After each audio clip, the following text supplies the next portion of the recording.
Saya pernah melakukan zina dan sudah dimaafkan oleh suami saya. Dan suami saya menerima saya kembali. Tetapi setelah kejadian tersebut saya diajak pindah rumah oleh suami. Dan setelah itu saya malah dijauhkan dari orang tua saya. Saya tidak boleh bertemu bahkan untuk telepon. Juga tidak boleh dengan alasan karena orang tua saya tahu perbuatan saya dan malah mendukung. Wahai ibu yang soleha, Anda menyesali dengan penyesalan. Tingkatkan pengabdian pada suami, terus bicara sugahnya. Dan ada tanda penyesalan yang sejati. Mulai dari awal dia menyesal, biarpun belum disuruh menghapus handphone, itu sudah refleks dia. Aku kecewa dengan ini. Aku telah dijerumus. Disuruh aja kadang menghapus-hapus, gimana mau tobat bener? Hanya kesempatannya saja nggak ada. Hari ini nangis, besok kesempatan lagi, terjadi lagi. Karena mungkin lagi dia akan dijauh dan sebagainya. Loh, ini kan sederhana masalah tobat. Kalau tulus tobatnya, oh wanita tersebut ya gini. At-taibu minadz dzambi kaman la dzambalah. Orang bertobat dari dosa seperti orang yang tidak pernah punya dosa. Assalamualaikum warahmatullahi wabarakatuh. Assalamualaikum warahmatullahi wabarakatuh. Izin mau bertanya Buya. Mohon maaf sebelumnya. Saya adalah seorang istri. Saya pernah melakukan zina dan sudah dimaafkan oleh suami saya. Dan suami saya menerima saya kembali. Tetapi setelah kejadian tersebut saya diajak pindah rumah oleh suami. Dan setelah itu saya malah dijauhkan dari orang tua saya. Saya tidak boleh bertemu bahkan untuk telepon. Juga tidak boleh dengan alasan karena orang tua saya tahu perbuatan saya dan malah mendukung. Padahal sebenarnya mereka tidak tahu sama sekali Buya. Dan pernah suatu ketika bapak saya menemui saya, tapi suami malah acuh. Dia tidak mau menyapa sama sekali, bahkan suami malah ngumpet untuk tidak bertemu. Saya sudah menyesali perbuatan saya dan saya sudah melakukan taubat. Tetapi itu semua dipandang suami saya salah. Bahkan suami juga pernah bilang, percuma kalau saya sholat dan ngaji. Tetapi suami saya sendiri malah jarang melakukan sholat. Saya merasa saya ingin pisah, tapi saya bingung Buya. Saya sudah sholat hajat, sholat istikharah, tapi saya masih bingung Buya. Saya memang salah, tapi dengan saya bertahan seperti ini, apakah saya juga melakukan tindakan yang benar Buya? Mohon penjelasannya, terima kasih Buya. Wassalamualaikum warahmatullahi wabarakatuh. Assalamualaikum. Kejadian yang kami sampaikan kepada suami terlebih dahulu. Karena jawaban untuk suami sangat pendek. Yang lebih panjang untuk istrinya. Sebagai seorang suami hebat, kalau Anda memang bisa menjaganya. Musibah di istri, bukan di Anda. Memang Anda sedih. Tapi musibah sungguhnya adalah di istri. Yang harapannya adalah, kalau memang bisa merawat, maka rawat. Sebuah kemuliaan pun istri-istrimu. Akan tapi dalam kasus, jangankan kau sampai melakukan hal yang demikian itu. Terjadi dugaan-dugaan yang menunjukkan bahwasanya dia sudah tidak takut kepada Allah, khalwah dan sebagainya, beruan yang mesra dan sebagainya, itu sudah layak kalau seandainya dia mau melepasnya. Cuman mungkin itu adalah perjuangan, boleh-boleh saja, tapi kan tidak bisa dipaksakan. Dengan catatan Anda harus bisa menjaganya dan seterusnya. Kemudian dari pihak istri, Anda harus berlapang hati dengan cara suamimu memperlakukanmu dalam hal ini. Karena bisa jadi suamimu betul-betul marah. Kita tidak bisa Ustadz nggak bisa nasihati suami untuk berbuat ini itu. Karena seorang ustadz barangkali tidak mengerti sejauh mana pedih hatinya dia. Kekecewaannya dia. Karena tidak senangnya dengan mertua, bisa jadi, mohon maaf, mungkin kejadian zinanya di rumah mertuanya, biarpun mertua mungkin tidak tahu, tapi kan menduga, kok di rumah itu. Sehingga di situ ada amarah tersembunyi. Kejadian di rumah mertua, pas saya pergi, berarti mertua saya tahu, itu kan kesimpulannya orang yang kecewa. Dan tentunya tidak bisa disalahkan seorang suami melarang, karena dia takut kejadian lagi. Dari sisi itu mungkin kita harus pahami bahwa seorang laki-laki yang berbuat seperti itu kan tidak zalim, tidak mencaci, tidak mengolok, hanya diam, nggak mau ketemu, karena mungkin terlalu pedih. Kita tidak bisa nasihati, oh kamu deketi dulu orang tuamu, maaf, minta maafin ini. Ya, nggak bisa ngomong. Kecuali bagi orang punya pengalaman yang serupa dengan pedih, bayangkan dikhianati. Istrinya berkhianat. Naudzubillah, khianat kan tingkat-tingkat. Bisa jadi zinanya di mana? Di kasur suaminya. Ayo. Atau mungkin di sebuah tempat. Jadi kan wahai saudari yang bertanya, dengar, ini penting buat Anda karena Anda milih berpisah dan seterusnya. Karena dalam keadaan Anda punya suami saja Anda melakukan kehinaan, bagaimana kalau Anda misalnya? Ini nasihat untuk para wanita, hati-hati. Makanya tolong wahai wanita, hati-hati. Dilarang khulwah berduaan. Laki dengan perempuan. Tidak serta-merta melakukan kehinaan. Kalau tinggal kejadian di mana, di rumah misalnya. Kalau kejadian di rumah, itu sebuah kesalahan besar. Tapi tersederhanakan. Karena mungkin seorang laki-laki datang, terjadi di rumahnya itu. Ada lagi yang kejadian dia tidak melakukan bepergian ke sebuah tempat. Di saat dia mau naik kendaraan berdua, apakah itu adalah bukan dicopot imannya? Wahai saudari-saudariku, hati-hati. Dengan siapa Anda berjalan? Apalagi mohon maaf kalau ternyata di luar nyewa rumah atau nyewa hotel dan sebagainya. Misalnya, imannya di mana?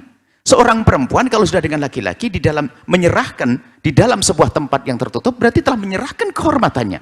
Dia lemah, bisa saja diperkosa kalau dia tidak mau. Kenapa dia mau? Apalagi sampai membayarinya barangkali. Apalagi sampai kira-kira. Wahai para solehat, hati-hati.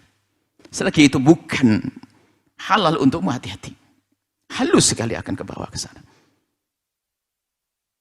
Tentunya ini adalah tidak punya iman, kropos. Mungkin karena jarang bergaul dengan kebaikan, tidak menghadiri tempat mulia dan semungkin. Maka hari ini ada berubahlah. Hati-hati ya. Kalau Anda mulai ada getar-getar di saat Anda WA-an dengan teman reuni reuni masa lalu, hati-hati, jangan dituruti. Apalagi tiba-tiba sudah mempunyai suami yang halal, tiba-tiba bercabang hatinya dengan laki-laki. Ini sebuah kebusukan, pengkhianatan kepada suami. Kalau memang makanya nanti ada solusi. Kalau memang perempuan itu sudah gandrung, tidak kira-kira suaminya nggak bisa menahan, lepaskan saja daripada dengan sang suami seolah-olah jadi suaminya, tapi di balik itu dia melakukan kehinaan. Khianat, dosa kepada Allah dan dosa pada suami.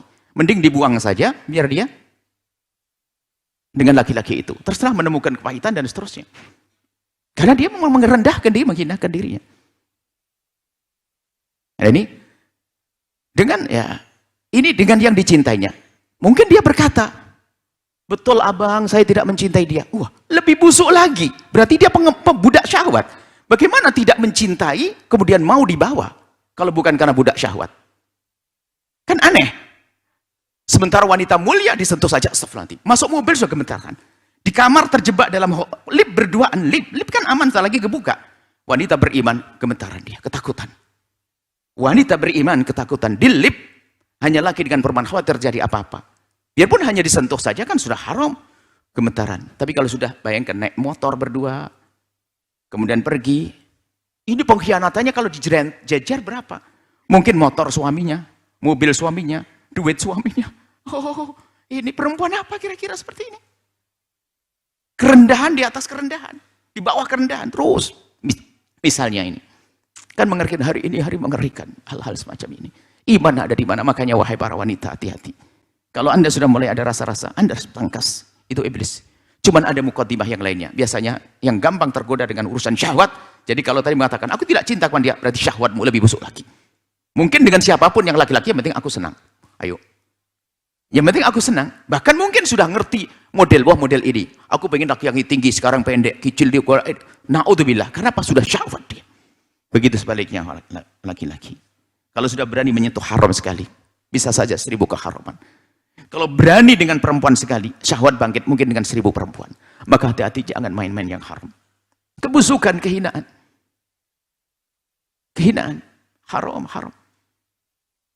Apalagi Masya Allah. Kemudian, segeralah kembali kepada Allah. Jika ada di antara yang mendengar dimanapun Anda berada, Anda tergolong wanita yang diuji dengan demikian, takutlah kepada Allah. Segera menghadap kepada Allah. Kalau memang Anda tidak mampu berdampingan dengan suamimu misalnya, ya ini suami harus bijak dong. Kasihan orang-orang seperti itu. Ini banyak. Kita mendengar kadang umurnya sudah 60 tahun. Hanya gara-gara reuni SMA. Cucunya ditinggal. Allah. Gara-gara komunikasi. video callan, nonton film porno. Nah kami, nonton film porno merusak. Sehingga hobinya syahwat, bukan masalah cinta lagi.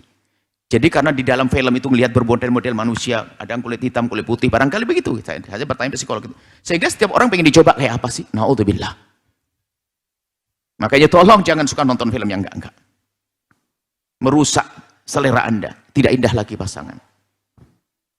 Ya mungkin karena pergaulannya. Coba kejelekannya kalau kita lacak, saudari yang bertanya tadi, bisa ditanya di mana dia berbuat.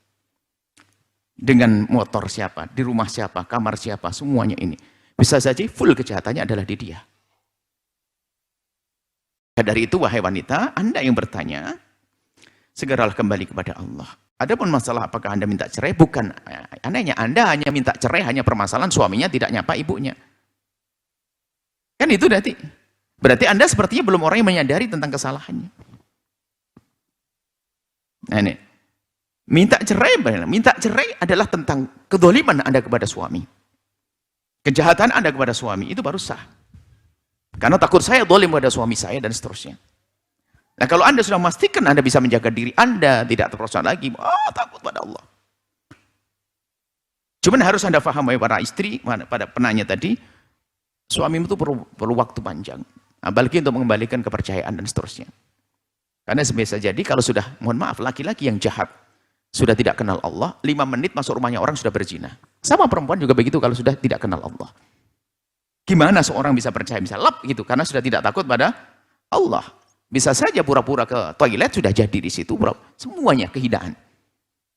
Maka tolong jangan mendekati zina, wala taqrabuz zina. Nasihat Buya adalah, untuk minta cerai tidak mudah. Anda bakal selamat. Jangankan kasusnya kasus perzinaan. Zina di saat punya suami.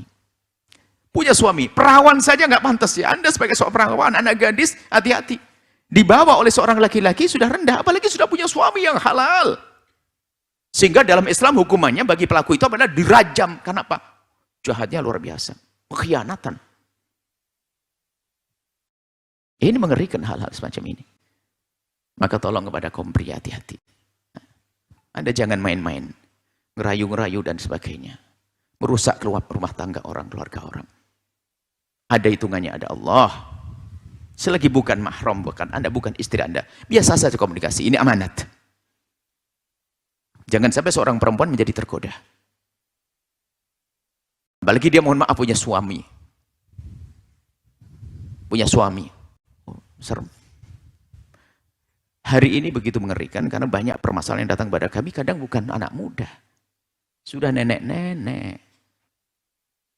Allahu Akbar. Cuman gara-gara tontonan dan sebagainya.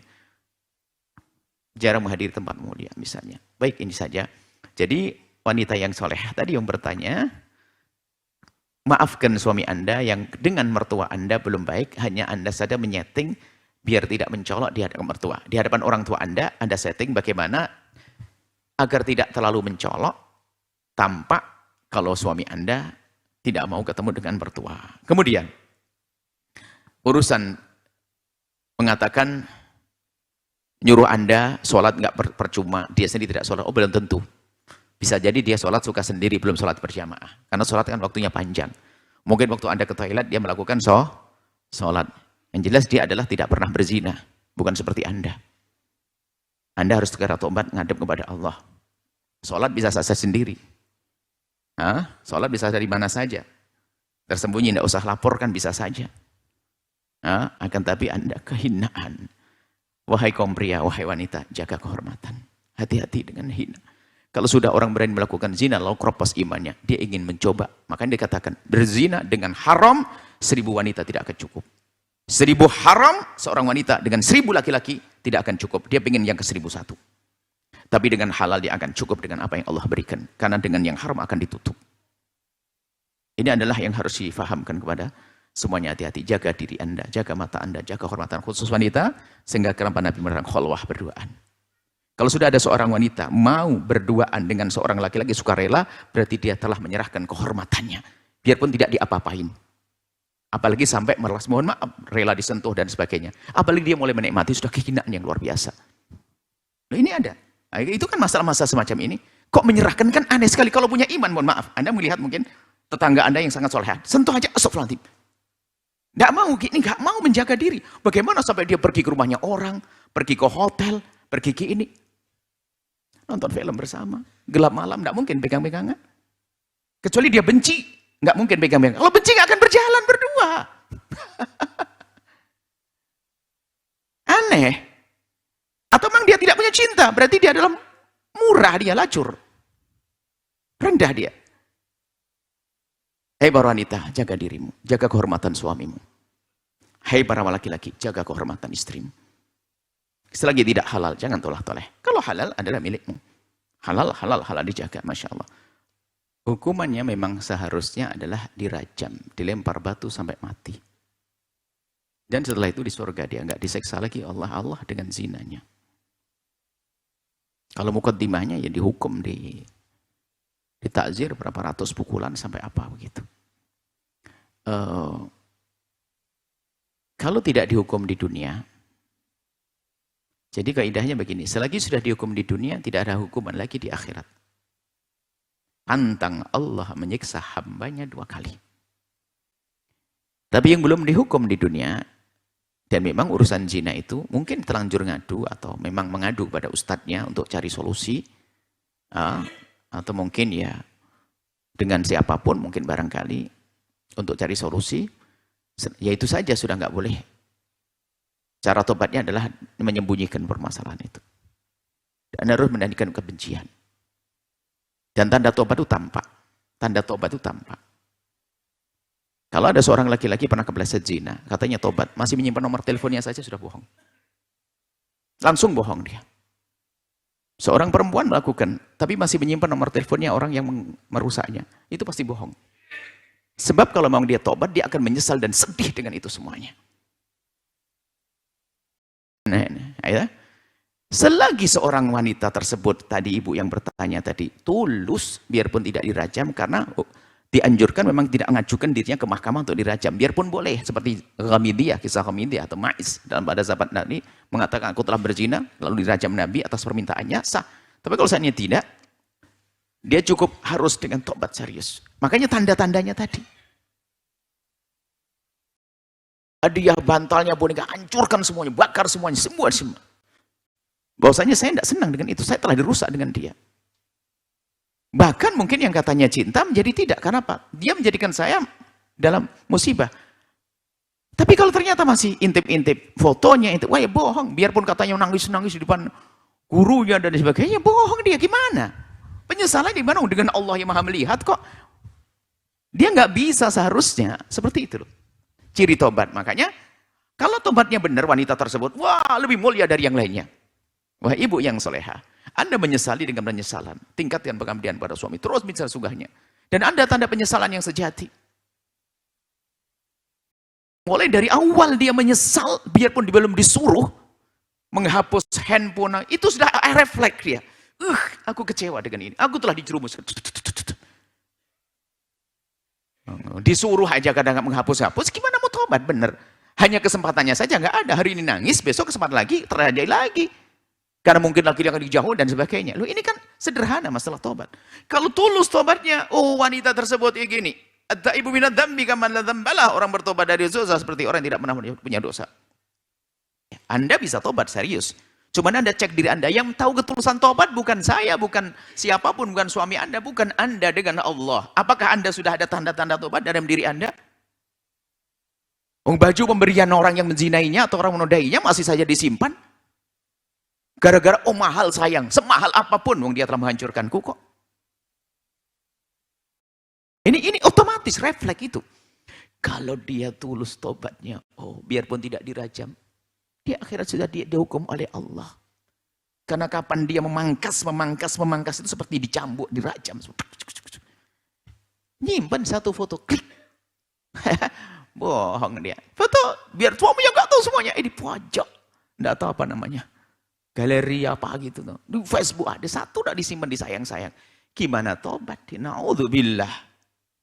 Tapi kalau tobat, Nabi pernah menyebut ada wanita yang bertobat lalu dirajam. Bertobat dari dosa.